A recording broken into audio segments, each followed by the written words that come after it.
importante no meio acadêmico, nós temos consciência disso, nós temos consciência que os dados podem ser interpretados de formas diferentes, e é por isso que existe uma ampla discussão sempre em torno da interpretação dos dados. Eu vou, já quase entrando na questão com o Dr. Kripa, eu quero colocar aqui uma coisa que vai, eu acredito, espantar todos vocês da mesma forma que me espantou e me comoveu também.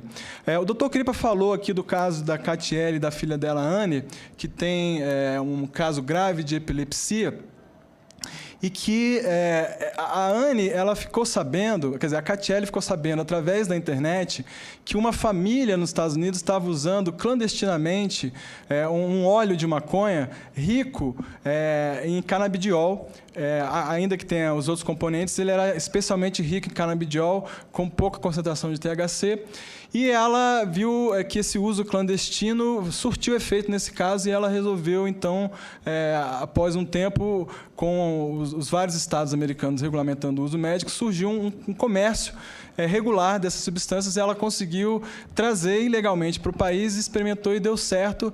E a vida dela, da filha dela, simplesmente deixou de ser um pesadelo rumo a uma possível morte, para ser uma outra história. Ela renasceu praticamente. Isso não é um caso isolado, existem muitos casos de epilepsia adulta e infantil, existem muitos casos de epilepsia parecidos com o dela, para vocês terem ideia, que são tratados com remoção do hemisfério inteiro do cérebro.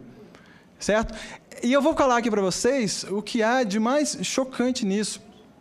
Vou aproveitar, tomar água aqui, para retomar a atenção do professor Cristóvão, que é muito importante que ele ouça isso.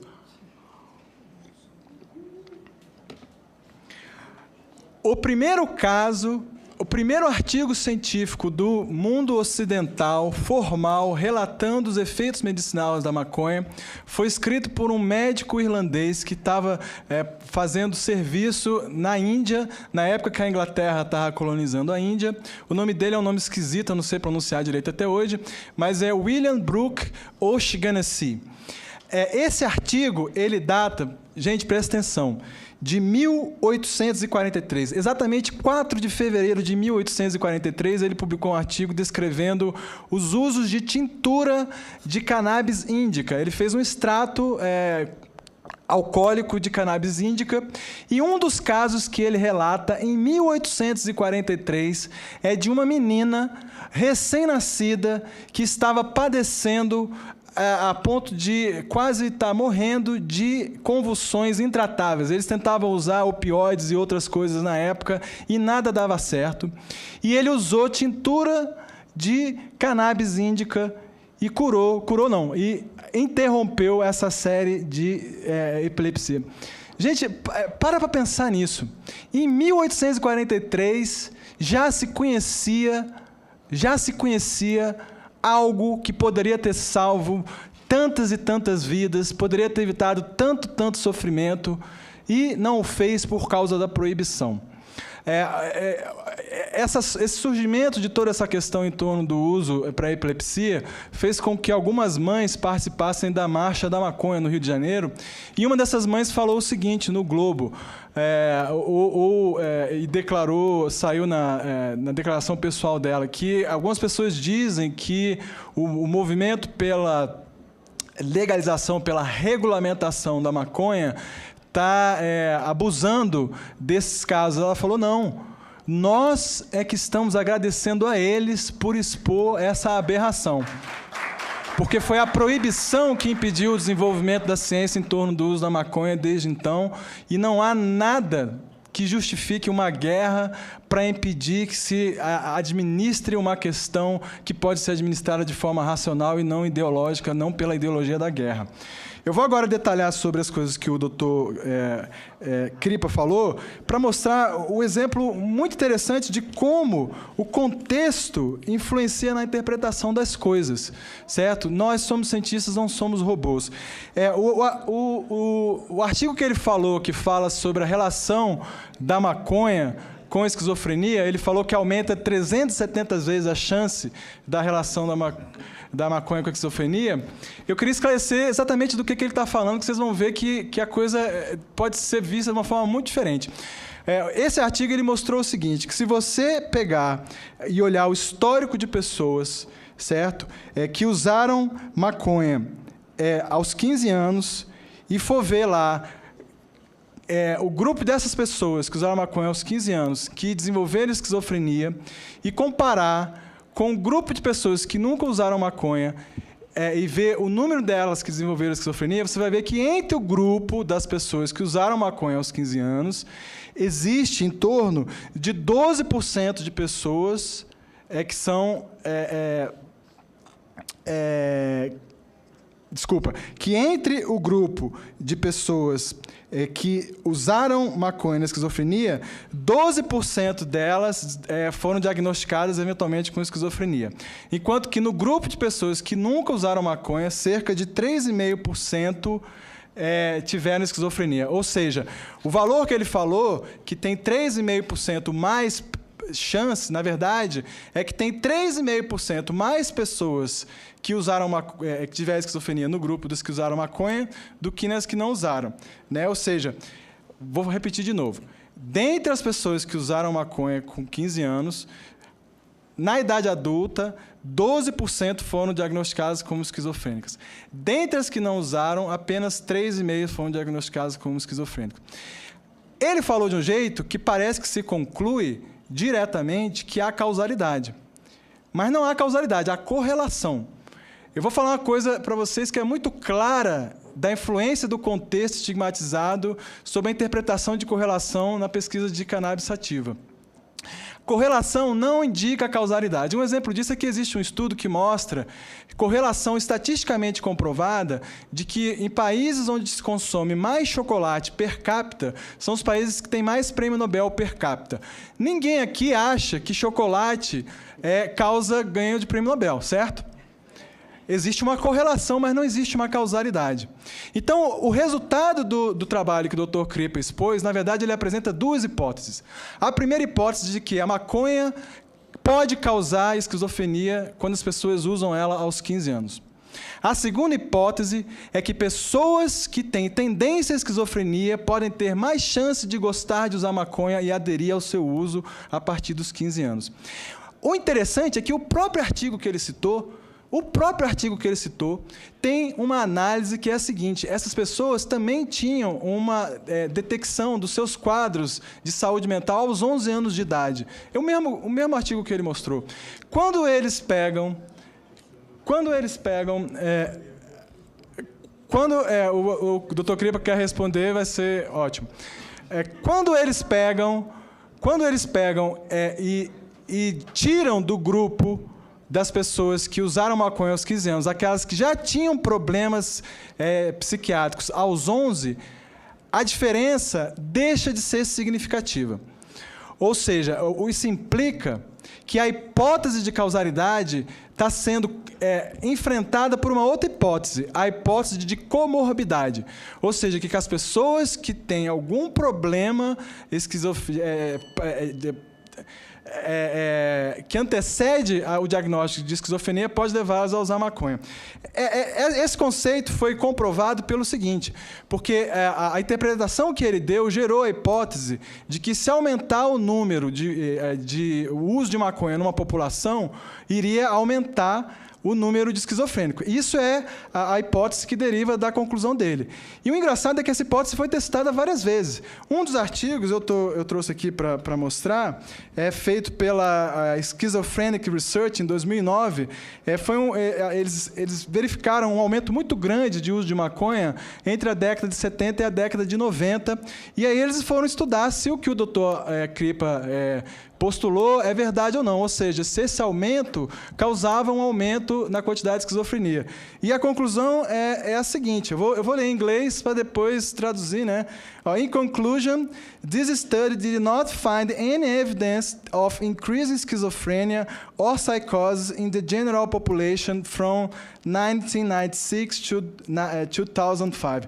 Ou seja, a despeito de um aumento no uso de maconha, não houve aumento. Ele teve mais... Todo mundo teve mais tempo, né? Esse sinal é para eu parar de falar? Não? Ah, tá, desculpa. Bom, todo mundo teve mais tempo. Teve um tempo bastante razoável. Não, tudo bem. Só falta um orador. Tá, eu estou acabando, então. Depois o doutor Cripa quer responder. Claro. Então, esse mesmo artigo que eu estou citando, ele cita outros artigos que corroboram essa hipótese, mas, ou seja, outros lugares onde houve aumento do uso da maconha, mas não houve aumento de incidência de esquizofrenia. Mas tem um caso interessante que foi em Zurique. Nesse caso, se verificou que havia... antes da década de 70, havia uma tendência de queda nos diagnósticos de psicose na cidade de Zurique, que fica na Suíça. E eles viram que essa queda foi revertida na década de 90, e eles perceberam que essa reversão na queda, não de diagnóstico de psicose, mas de entrada no hospital com sintomas de psicose, ou seja, com surtos ou com outros sintomas paranoides, houve uma reversão dessa tendência de queda, e eles associaram isso a algo que é o foco que nós temos que ter, que é a comercialização, que era a comercialização ilegal de maconha com excesso de THC. Então, a maneira realmente não ideológica, realmente objetiva, preocupada com a questão da saúde pública em relação à possibilidade de antecipar um evento psicótico em pessoas que tenham tendência à psicose, é controlar a quantidade de canabinoides para que os adultos conheçam o que estão consumindo, para que o Estado impeça o excesso de THC. Se vocês forem no mercado e procurar, acho que ninguém vai achar uma bebida alcoólica com 50% de álcool, certo? E é importante que os adolescentes não usem, certo? Eu queria dizer sobre mais duas coisas com relação ao QI. Eu li o artigo que o doutor Cripa... Está finalizado, né, professor? E já estamos... Eu falei tanto assim? Adiantados. Eu acho que o pessoal falou mais do que eu, hein? Posso só concluir? É que em relação... No debate, você já vai ter toda a oportunidade de falar. Mais 2 minutos para você. Tudo bem, então concluir. 2 minutos. Em relação ao QI, é importante dizer que as pessoas que estão em fase de desenvolvimento não devem usar maconha, a não ser que haja uma relação custo-benefício num contexto controlado de uso médico, que é diferente do abuso em desenvolvimento, certo? Agora, a gente tem que ter a medida certa da verdade, para tomar os caminhos corretos. O Dr. Cripa citou um artigo que ganhou manchetes aí, dizendo que o uso de maconha diminuía o QI em 8 pontos, certo? Esse artigo ele foi refutado na própria Proceedings of the National Academy of Science, que é o jornal que o publicou, porque eles verificaram que essa diferença de 8 pontos, na verdade, se deviam a fatores socioeconômicos. O que é o QI? O QI não é o modelo do chip do nosso cérebro. O QI é um teste de desempenho intelectual. E se sabe que se você pegar uma pessoa que ficar 1 ano a mais no colégio em relação a outra que ficar 1 ano a menos, ela pode ter 3 pontos a menos de QI. Se ela ficar 2 anos a mais, ela pode ter 7 pontos a mais de QI. Certo? Então, se verificou que, na verdade, era uma questão socioeconômica. Em relação às alterações de estrutura do cérebro, é importante dizer que pessoas que têm ansiedade, depressão, que passaram por algum período de estresse crônico, elas possuem alterações no cérebro que são semelhantes às alterações encontradas em artigos que olham para o cérebro da pessoa quando ela já abusa da maconha. Não quer dizer que a maconha causou essa alteração. Essa alteração pode ser um diagnóstico de uma condição subjacente que pode causar ansiedade e leva a pessoa ao abuso de drogas, certo? Mas não descarta a possibilidade. O abuso, ele é ele deve ser evitado, e ele tem que ser evitado com um discurso que seja um discurso realmente objetivo, um objetivo cristalino, profundo na análise dos dados, que evite ser... a gente tem um compromisso muito grande na ciência de não guiar as pessoas para o caminho errado. Então, quando a gente fala sobre os limites do que é bom e ruim sobre a maconha, é importante para que as pessoas saibam a verdade e não que fiquem assustadas, porque a educação é feita com consciência, não com medo. É isso. Agradeço.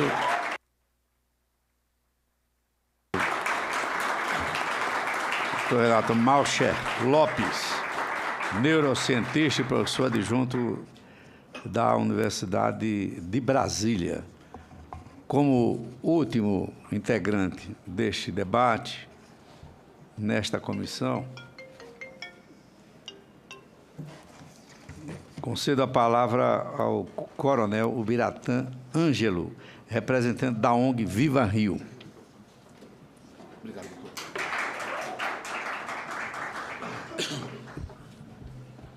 Bem, bom dia a todos e todas presentes.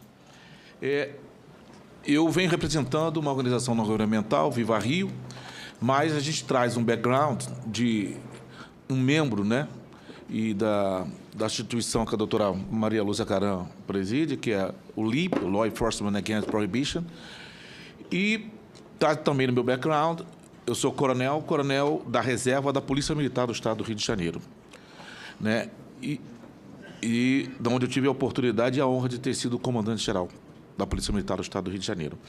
Então, para mim, é extremamente importante estar aqui debatendo o artigo 28. E eu vinha com uma ideia, né, eu tinha uma dúvida, né, que a partir dos debates, das falas aqui, eu passei a ter a certeza. Ou seja, para que serve o artigo 28? Por quê? Porque eu só ouvi aqui várias falas do porquê ele não serve. Então, eu queria saber para que serve o artigo 28. Porque nós estamos, né, qual o objetivo? Se o objetivo dele é de saúde pública, ou se ele vai entrar contrariando o princípio da alteridade, que bem falou aqui do nosso juiz de direito, então ele está focado no usuário. Ele está focado, então, para uma proibição com o usuário. Então, vamos lá. Ele é um reforço, nada mais, nada menos, do artigo 16 da 6368 de 1976. Né? O artigo 281 do Código Penal, até aquela época, ele colocava o usuário e o vendedor, o traficante, no mesmo patamar. Em 76 há uma distinção. O 12 fala do vendedor e no 16 fala do quem porta para uso. E posso estar falando um absurdo, se eu tiver o juiz, tem 2 juízes na mesa, poderão me corrigir. Né? No direito penal brasileiro, a conduta proibitiva ela vem no tipo, e vem num verbo, no núcleo do tipo, que esse verbo tem que estar no infinitivo. Tem que estar no infinitivo. E o verbo usar não aparece nesse artigo 28 e não aparece no artigo 16 da 6368. E sim o portar. Então, o 12, o 16 e o 28 agora também, eles proíbem o porte. O porte. Com 2 condutas. Alguém porta para fornecer a outras pessoas, outras pessoas, e o outro porta para si mesmo. Ou seja, mas usar não está criminalizado. Parece brincadeira o que eu estou falando aqui numa sala, nesse plenário maravilhoso, mas na cabeça do PM, que está lá na ponta da linha, isso é um nó górdio. Ele não sabe o que fazer. Ele lá sabe o que é núcleo do tipo. Ele não sabe. Ele sabe o que é a conduta proibitiva. Ele sabe qual a diferença entre correlação e causalidade, o princípio da alteridade. Não sabe. Ele sabe o seguinte, é crime, eu vou prender. Razão pela qual nós temos no ambiente carcerário, o juiz, o doutor Zé Henrique colocou, uma centena de pessoas que estavam portando para uso. Por quê? Ao policial, e não é só o PM, o policial civil, está em flagrante delito, ele não pode prender, ele tem que prender. Então, se está dentro do previsto, está portando, se é para uso, se é... Ele não quer saber. Ele não quer saber porque ele não pode saber, porque aquela conduta vai ser cobrada. Ele é um agente garantidor de quê? Do ordenamento jurídico. Então, ele vai ter que tomar essa decisão. Então, eu falo isso porque eu passei 32 anos na ativa sofrendo isso. Eu estava brincando aqui com o doutor Zé Henrique, eu falei assim, eu sou um milagre. Não tenho nenhuma, sabe por que eu sou um milagre? Não estou preso nem vivo, nem preso nem morto. né? Até os 18 anos, eu sou negro e nasci na favela. Então, a comunidade carcerária é composta de negro, pobre e favelado, na sua maioria. O índice dos homicídios no estado do Rio de Janeiro, em especial, e no Brasil também, mas no estado do Rio de Janeiro, eu vou falar, é de preto, pobre e favelado, a maioria das vítimas. Então, até os 18 anos, eu era para estar preso ou morto. Por que até os 18? Porque eu entrei para a polícia aos 18 anos. Aí eu aumentei minha chance de morrer, porque o policial no Rio de Janeiro tem 17 chances de morrer a mais do que um cidadão comum. Então, pô, eu sou um absurdo. Né? Eu sou um absurdo. Eu era para estar preso ou morto até agora. Né? E agora trabalho com mediação de conflito no Haiti. Bom, para ter uma ideia de como fica a minha situação. Por quê? Aí nós fomos, então, na discussão da relação de correlação e causalidade. Será que o artigo 28 está dizendo o seguinte, que está portando droga necessariamente poderá usar ou passar para outro? Existe uma correlação entre portar ou uma causalidade em portar ou não? Uma coisa eu lhe garanto, eu não sei para que serve o artigo 28, mas digo o seguinte, não é para proibir o uso. Não é para proibir o uso. Por quê? Desde o 16 da 6368, o uso continua. Ele não interveio no uso. E o 28 não vai intervir. Vai intervir, sim, nas relações de corrupção, de violência, do aparato policial do Estado, porque facilita. É muito mais fácil eu ser corrompido por algo que é proibido. Porque o que é permitido, o cara fala assim, eu vou fazer e está acabado, eu tenho o direito de fazer. Agora, ele só vai tentar corromper o policial se ele não tem o direito de fazer. Então, para isso serve o artigo 28, para facilitar esse tipo de coisa. Mas tem uma coisa pior do que isso. Passou pior do que isso, que simplesmente essa hipocrisia de dizer que é para o usuário, quando na verdade é para quem está portando droga e causando esse confusão na cabeça do policial. É que esse ambiente de corrupção, e bem foi falado aqui por vários especialistas, ele permite também uma disputa mercadológica ilegal e violenta. Ilegal e violenta. Né? Aqui na sala, possivelmente, tem usuários de álcool, que é uma droga também, mas cada um com a sua opção. Eu bebo uísque tal, aquele, a cerveja tal, né? E os fornecedores, eles disputam dentro de uma regulação mercantil. Né? Não só de marketing, mas também de todo o produto, a produção de uma imagem de que o meu produto é melhor. E o cara que está lá, vendendo droga no cenário da violência, como é que ele disputa o seu espaço mercantil? Não preciso responder, que todo mundo sabe como é. Então, uma coisa eu lhe digo, o artigo 28 contribui, sim, não só para a corrupção, para um número grande de mortes de pessoas que traficam, pessoas que estão no ambiente, que são inocentes, estão naquele ambiente, e também de policiais que morrem e matam. O que aconteceu comigo dos 18 anos para cá é que eu passei a ter uma chance maior de ficar preso, porque eu poderia ter ingressado nesse ambiente de letalidade policial. Então, esse é um dos grandes resultados do artigo 28. Como membro do LIP, a minha cabeça é o seguinte, eu não tenho aqui que ser favorável ao uso de drogas, não é essa a minha percepção. Eu sou contra a proibição. Essa é o foco do LIP, esse é o foco que a gente vem trabalhando. Por quê? Por causa dos malefícios que a proibição gera. Isso é indubitável. A guerra às drogas, ela trouxe alguns benefícios? Trouxe.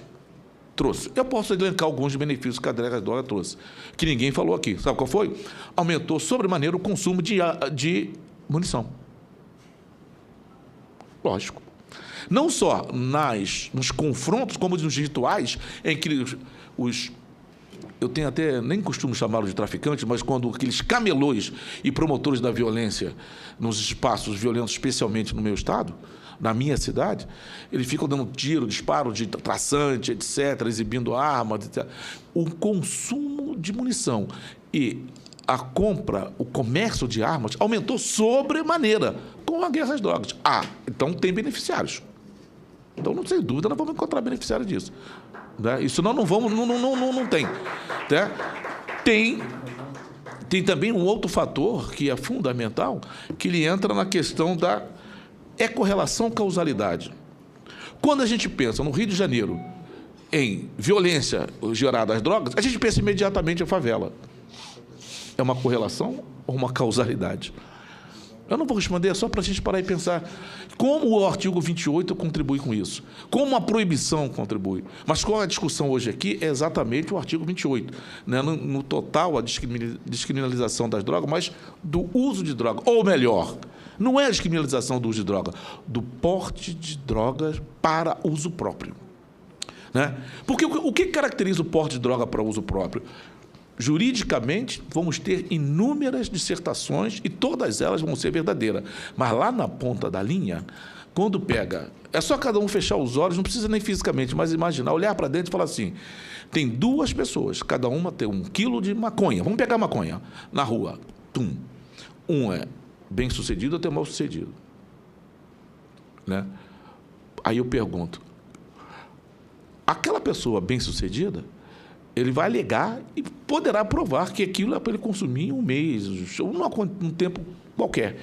O mal-sucedido, se ele ousar falar para o policial que aquele é 1 quilo, não precisa ser 1 quilo, pode ser meio, pode ser uns 10 cigarrinhos de maconha. Né? Se ele não for apenado no momento, com uma pena alternativa aplicada pelo policial, à margem da legalidade, à margem dos direitos humanos, ele vai chegar na delegacia. E na delegacia vai sofrer também a mesma consequência. E vai ficar preso. Está assim de gente presa. E assim de gente solta. E quando a gente olha o banco de injustiças promovidas, o principal promotor da injustiça é o policial, que fica frustrado lá na ponta. Ora, não tem como ele ter uma conduta adequada à luz dos direitos humanos com o usuário de drogas. Porque o usuário de droga, para ele, é um problema. Eu não estou aqui criticando o usuário, estou dizendo que ele é um problema à medida que ele traz algo para o policial que ele não sabe resolver, a não ser prendendo. E se ele fica louco. Imagine-se lá na ponta, não estamos falando nesse ambiente de discussão. Então, essa discussão ela é fundamental para que a gente pense, tá bom, e a luta pela descriminalização das drogas, a luta tem esse objetivo? Tem, que é colocar a termo a chamada guerra às drogas. Aliás, a gente estava discutindo isso ontem, uma pessoa falou assim, a minha preocupação é que se descriminalizar drogas no total, o que vai ser feito com esses bandidos armados que estão nas favelas do Rio de Janeiro? Né? Aí foi refutada justamente por uma outra pessoa que falou assim, quando se pensou em abolir a escravatura, também se pensava numa questão, o que se ia fazer com o negro, que ele não sabia se proteger, não sabia trabalhar, não sabia. Então, era melhor mantê-lo escravo, porque, pelo menos, ele ia conseguir sobreviver. Me parece o mesmo princípio, eu aprendi isso ontem. Me parece, o que vai fazer? O que vai fazer é outro problema, É uma questão de inserção em mercado de trabalho, etc, etc. Mas a descriminalização das drogas, o artigo 28, vai interferir diretamente não só nos princípios de direitos humanos apontados aqui pelo Dr. José Henrique Torres, maravilhosamente, já lhe pedi até a sua apresentação para a gente exibir lá na Escola Superior de Polícia, mas também vai interferir diretamente na preservação da vida.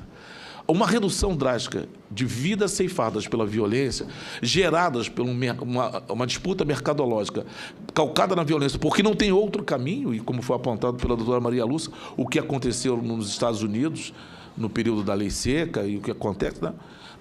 Isso sim, nós teremos resultados imediatos. Não vou entrar na seara dos especialistas, na seara farmacêutica, da medicina, ou se... até mesmo na seara sociológica de é saúde pública ou não é saúde pública. Não. Isso tem várias discussões. Mas essa discussão também só faz sentido se eu souber para que serve o artigo 28, que até agora eu não sei para que ele serve, a não ser aumentar esse princípio das guerras às drogas. Aí eu digo sim, não é uma correlação, é uma causalidade. É uma causalidade. Todos que estão nessa sala hão de pensar, aquilo que é proibido só pode ser feito na ilegalidade. Na ilegalidade, os meus parceiros vão estar na ilegalidade. Então, eu vou construindo o universo da ilegalidade, gerando corrupções e violência. E é preciso acabar com a hipocrisia. Uma pergunta que eu faço. No Brasil, é proibido menor beber? Não é? Pois eu digo, não é. Porque não existe lei que proíba menor de beber. É proibido vender para menor. Essas ilusões jurídicas promovidas Eu também cansei de... Eu, há pouco tempo, teria dado a mesma resposta. Sim, é proibido. Essas ilustrações jurídicas são construídas para mostrar assim, não, o álcool é sociável, etc. E tal. O menor não pode. O menor pode beber. Só não pode vender para ele. E essa conduta vai ser reprimida pelo comerciante administrativamente. Já viram algum policial prender ou ficar fazendo investigação policial ou entrar de fuzil num botequim porque está vendendo para menor? Não. Mas ele vai entrar em outros ambientes. Ora, porque o álcool está no âmbito da regulação, que tem que ser melhorada, pode ser melhorada. E as outras drogas que foram escolhidas pelos critérios aqui falados, né, estão no campo da proibição. E isso cai na mão de quem? Da polícia. Esse mercado sujo é jogado na mão de quem? Do favelado. Não é por ele ser favelado, é na mão daquele que as pessoas acreditam que ele não vai ter. Ele acaba acreditando que ele não vai ter outra oportunidade de gerador da sua própria renda. Então, ele se arma. Agora, já pararam para imaginar quanto custa um fuzil e a munição que é gasta lá no Rio de Janeiro? Ora, vamos parar, e aí é um apelo que a gente faz. Para que serve o artigo 28? Tá? Muito obrigado.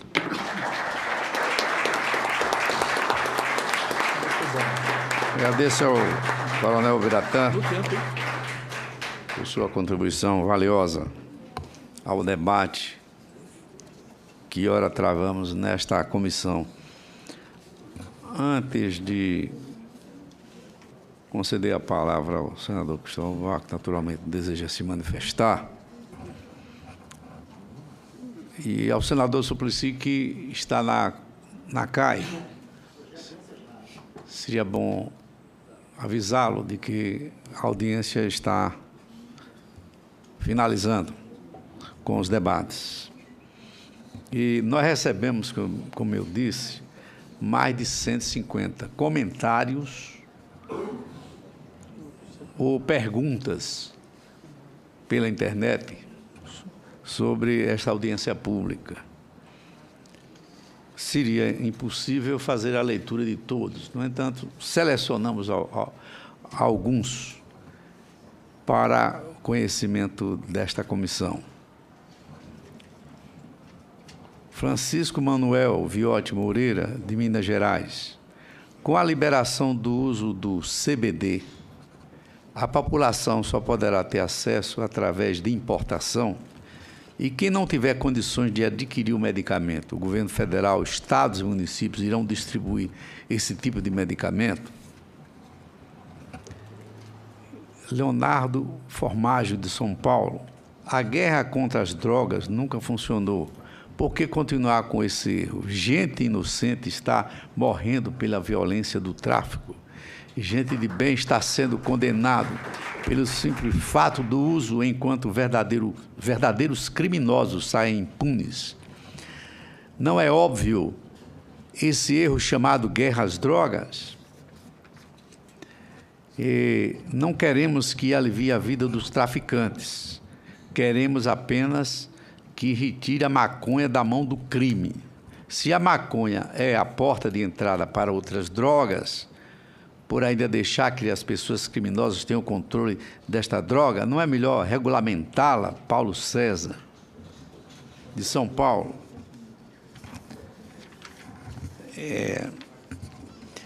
Ana Flávia Schmidt, de Santa Catarina. Podem até descriminalizar, e como o contrabando será enfrentado? Rafael Barros, da Paraíba. Segundo a Organização Mundial de Saúde, o consumo de álcool matou mais de 3,3 milhões de pessoas em 2012. Qual a justificativa moral e científica para permitir que o porte de álcool para adultos e proibir o porte de outras drogas para o consumo pessoal menos nocivas? Exemplo, cannabis. Tarcísio Coelho, também da Paraíba. Se a atual política antidrogas perdura há 40 anos, como a guerra às drogas, e podemos ver claramente que o consumo foi aumentar. Tiago Augusto, de São Paulo. Sabendo que a criminalização das drogas enriquece quadrilhas e fortalece criminosos e a legalização trará inúmeros benefícios com a cobrança de impostos, controle de qualidade de venda. Qual o fundamento de proibir se está na sociedade e tem benefícios? Quem lucra com isso? Gabriel Azevedo, de São Paulo, aos componentes da banca que são da área de saúde, tem alguma discordância quanto ao fato de que o custo da proibição da cannabis, mesmo do ponto de vista da saúde pública, é muito maior que o da sua liberação? E, afinal, Marcelo Augusto, Niele Gonçalves, como será o impacto da descriminalização das drogas sobre os medicamentos? Enfim, para que os senhores acompanhem o quanto a comunidade está se interessando por este debate.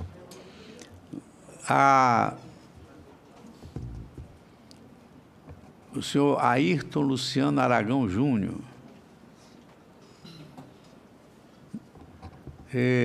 Digo não à descriminalização do porte de drogas para consumo pessoal. Droga faz mal. É tão difícil de entender isso? Cleusa, de São Paulo, não querendo generalizar, é sabido que crianças com 12, 13 anos não têm mais infância. Infelizmente, grande parte está envolvida na vida do crime. E a maioria são usuários da maconha e outras drogas. Sou contra a legalização da maconha. Crianças estão sendo arrebanhadas para intermediar a venda de drogas, para furtar, roubar e até matar, por não termos ainda uma lei que pune com o mesmo peso. Irenilda, de Fátima Arraiol de Campos. Esse artigo 28 da Lei nº 11.343, de 2006, sobre o consumo de drogas, no mínimo autoriza o uso da mesma, visto que as penas são uma piada. Droga tem que ser combatida com leis rígidas e punitivas. Mas se essa mesma droga funciona como remédio para determinadas doenças, esta deve chegar ao paciente pelo médico ou órgão de saúde autorizado em manipulá-la. Em hipótese alguma, o cidadão comum deverá ter acesso à compra. Afinal, Nelson Barenho, do Paraná, Cascavel, do Paraná, sou contrário ao uso de drogas. Começam com a maconha e depois vão para as mais comprometedoras da saúde, como o crack. Em qual país teve alguma melhora pela liberação? Temos que punir exemplarmente os traficantes. Tem que ser considerado crime hediondo. Não podem responder em liberdade nunca. Eles terminam com as famílias, e os jovens terminam com o futuro do Brasil. Algumas das perguntas e comentários que nós conseguimos pensar entre quase 200 que foram feitas durante a realização desta audiência pública. O senador Cristóvão Buarque tem uma missão ingente, complexa e difícil de relatar uma matéria que hoje, na sociedade, é debate quase diário nos jornais, nas mídias sociais, enfim, sobre a regulação do uso da maconha. É uma proposta que foi assinada por mais de 20 mil internautas e que chegou às mãos do presidente da Comissão de Direitos Humanos, que nomeou, que designou Cristóvão Buarque como relator. Daí, sua presença aqui é muito importante, porque caberá a Vossa Excelência, depois de ouvir a sociedade, os diversos segmentos interessados, os senadores e as senadoras, dará um parecer sobre a matéria. Na Câmara dos Deputados há proposições do mesmo GAES, com a mesma iniciativa, mas é a primeira vez que surge aqui no Senado, por iniciativa popular, uma proposta com esse objetivo, tal como fez o Uruguai. E vários tribunais, inclusive, como aqui foi citado, da Argentina, da Colômbia, já definiram que é inconstitucional uma norma impositiva como é esta norma que está em vigência pela Lei 11.343 no Brasil. Passo a palavra ao nobre senador Cristóvão Buarque, grande educador, grande senador da República de Brasília, do PDT. Senador e senhores e senhoras presentes, eu quero agradecer muito essa audiência. Ela, para mim, está sendo muito instrutiva. E eu venho fazendo 4 perguntas a mim mesmo e tentando levantar respostas para preparar o meu parecer. E eu vou fazer 3 das 4 aos senhores. Porque uma, acho que ficaria ruim eu perguntar, se a legalização, a descriminalização vai ofender a moral coletiva do Brasil. Essa eu não vou fazer, porque essa eu acho que exige, mas se quiserem responder, a opinião de vocês também aceitaria. Mas antes de fazer essas perguntas, eu queria fazer uma pergunta ao doutor José Alexandre, porque me impressionou muito sua apresentação, primeiro pela clareza, como mostrou que derivados, pelo menos, da maconha podem ser benéficos cientificamente, medicinalmente. Mas eu queria fazer a pergunta seguinte, sobre aquele impacto da maconha no cérebro e na provocação de surto, de esquizofrenia, sem levar em conta o que o professor Renato colocou, rebatendo a sua pergunta, a sua apresentação, eu queria saber o seguinte, se a pesquisa fosse com álcool, provocaria o mesmo efeito de aumento do surto de esquizofrenia, ou o álcool não geraria isso? Essa é a primeira coisa. Não vou colocar o fumo, porque o fumo a gente já sabe o que provoca no pulmão. Não sei se provoca também no cérebro. Essa é uma pergunta que eu fiquei, porque se de fato existe o surto esquizofrênico provocado pela maconha, a gente tem que analisar isso. O professor Renato diz que não. Mas eu quero... Esse surto provocado, mas não causa esquizofrenia. Não causa isso. Pessoas que já têm a tendência. Mas se o álcool também for, aí é um raciocínio nosso, ao querer descriminalização. Mas se o álcool não fizer, é outro, diferente. Então, essa é a pergunta que eu acho que poderia deixar já agora para responder. Mas tem outra. Se o senhor conhece estudos diferentes, como cientista, se conhecem estudos que dizem o contrário, que a maconha não provocaria o surto de esquizofrenia. São 2 perguntas, então. Então, um é se há estudos que dizem o contrário. E segundo é se o álcool provocaria a mesma coisa. Mas já vou fazer as 3 perguntas que eu gostaria de fazer a todos. Primeiro, antes de eu dizer o seguinte, para mim, a necessidade do uso da droga, ela não é característica da nossa civilização. Essa está nas civilizações inteiras, mas como efeito em eventos, em solenidades, em ritos. O que caracteriza na nossa sociedade não é apenas o uso, é a dependência que as pessoas têm hoje em relação às drogas. Dá para dizer que o ser humano de hoje ele é um homem químico. Parte de químicas medicinais que não geram dependência. Você toma, fica bom e para. Outras que você tem que tomar para superar problemas que a sociedade lhe provocou.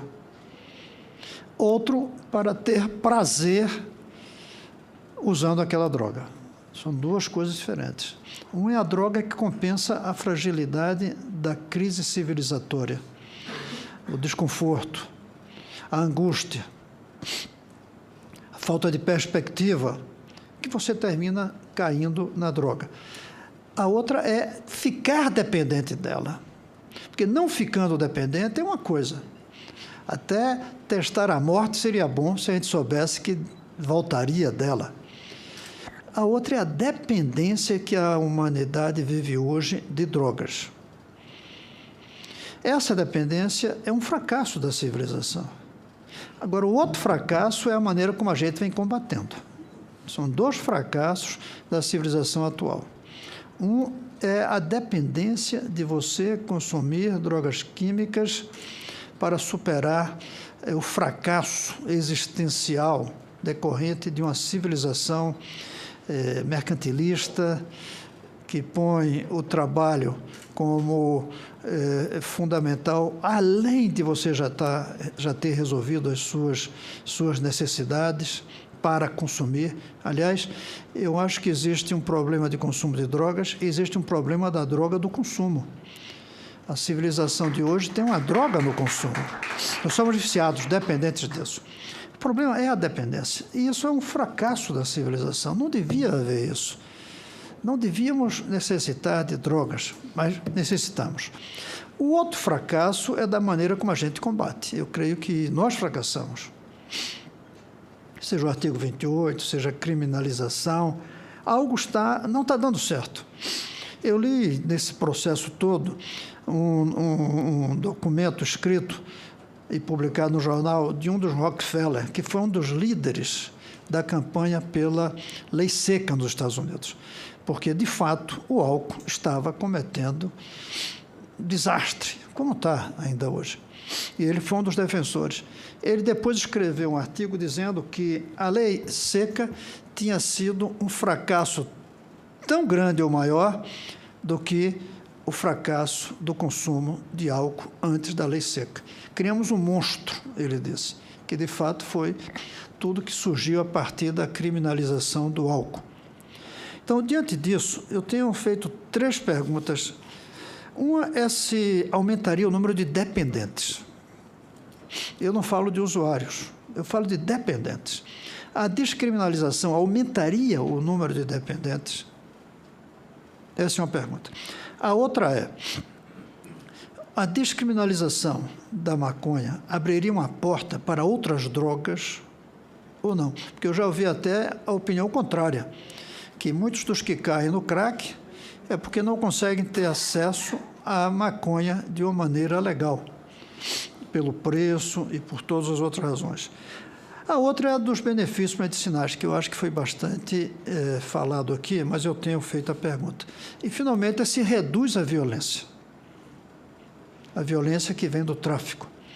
Então, eu deixo essas 3 perguntas, mas, em primeiro lugar, pedindo ao doutor José Alexandre que me responda a pergunta que eu fiz a ele. Obrigado, senador Cristóvão Buarque. A boa notícia é que a Anvisa, diante do clamor causado com aquela reportagem do Fantástico, que trouxe o drama de uma família, da menina Anne, que precisava usar uma droga decorrente da maconha, que é a canabidiol, que hoje é classificada como uma droga proscrita, não é? Uma substância química proscrita pela Anvisa, a chamada lista F2. Na próxima reunião da Anvisa, ela vai decidir em tirar da lista F2 para colocar na lista C1 um medicamento que poderá ser prescrito por um médico e retirado, não é, nos correios ou agências particulares que enviam medicamentos dos Estados Unidos com a apresentação de uma receita médica. Então, eu acho que é importante que nós possamos não só usar os benefícios, né, da cannabis para tratamento médico, como também fazer uma regulamentação, porque se não fizermos, quem vai fazer é o próprio judiciário, que mais uma vez, diante da omissão do Congresso Nacional, poderá legislar se provocado como tem sido provocado.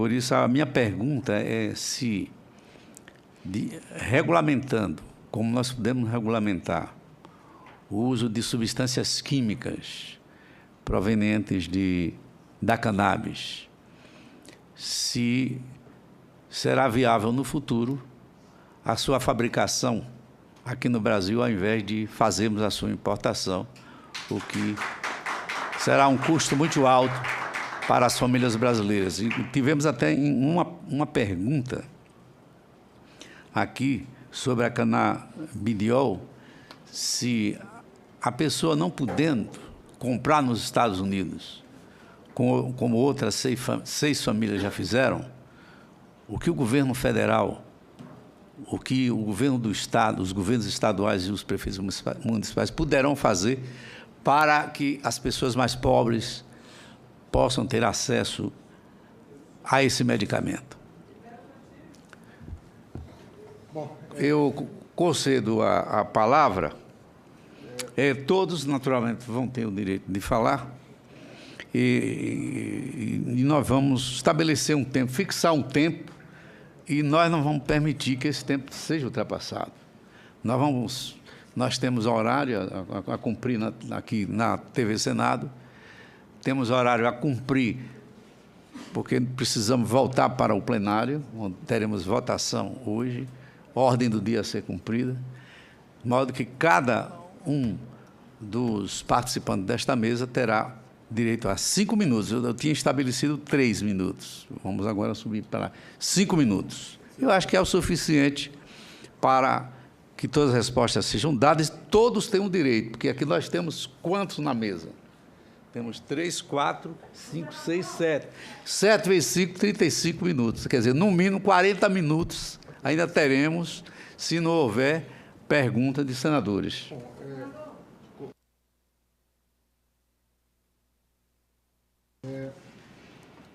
Houveram diversos questionamentos a respeito, inclusive, de que eu fui equivocado em interpretar os dados. Isso, para um cientista, é muito grave o que aconteceu aqui. Então, eu preciso responder. O senhor já está perdendo tempo.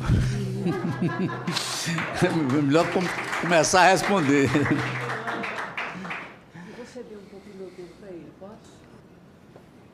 Então, eu ganho 10 minutos. Então, primeiro, queria agradecer... Eu falei 5 minutos. Mas falei 5 minutos. O regimento fala em 3 minutos. Eu estou dando 5 minutos. Estou ultrapassando o regimento. Então, obrigado pela pergunta, professor Cristóvão. A primeira coisa é em relação ao álcool. O álcool causa dano cerebral, sim. Há diversos estudos nesse sentido, e existe uma condição chamada alucinose alcoólica, que ocorre na vigência do uso do álcool, e sintomas psicóticos podem acontecer na síndrome de abstinência do álcool. Então, eu acho que essa casa tem que debater a propaganda do álcool, que caminhou num nível em relação ao tabaco até um determinado momento e que hoje o lobby muda de outra forma. Eu vou responder igual o Enéas, desculpem, pessoas, para tentar colocar rapidamente. Segundo, a fabricação do canabidiol no Brasil, dos canabinoides, é uma tecnologia de baixa tecnologia. A Embrapa tem mais de 5, 6 mil pesquisadores e teria condição total de fabricar. Isso seria uma inovação incrível e nós, como cientistas, achamos que poderia ser distribuído para a população e teria condições, sim, de produzir isso. E existem empresas e ganhar dinheiro e fornecer, ter um conteúdo social muito grande nesse sentido. Bom, em relação ao fracasso do combate, isso eu não sei. Eu estou tentando propor aqui, colocar informações apenas. Em relação ao custo da liberação, que foi colocado a pergunta, eu também não sei. talvez a experiência do Uruguai possa colocar isso de uma maneira um pouco mais ampla. A questão da porta aberta, isso é uma questão que também não está definida. A literatura ela mostra dos dois lados, é controversa. Eu tenho uma opinião própria a respeito disso, mas como é controversa, eu não vou tentar me ester a respeito disso. Se reduz, aumenta a violência, também não tenho dados totais. Aumenta, sim, em relação ao tráfico, isso é comprovado, mas em relação ao consumo, depende. Daí tem uma série de contextos, não vai me dar tempo de responder. Bom, em relação ao uso de drogas, que o senhor colocou muito bem, nesse final de semana a gente está recebendo em Ribeirão Preto, num simpósio, o professor Jorge Riba, da Universidade de Barcelona, a maior autoridade sobre o uso de ayahuasca do mundo. E, nós, em Ribeirão Preto, estamos testando para tratamento de depressão, de ansiedade, de alcoolismo, com resultados incríveis. Depois a literatura vai estar disponível.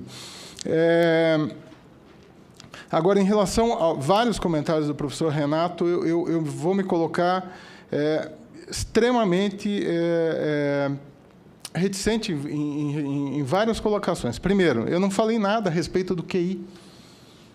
Não falei, está gravado. Então, eu não entendi por que esse comentário.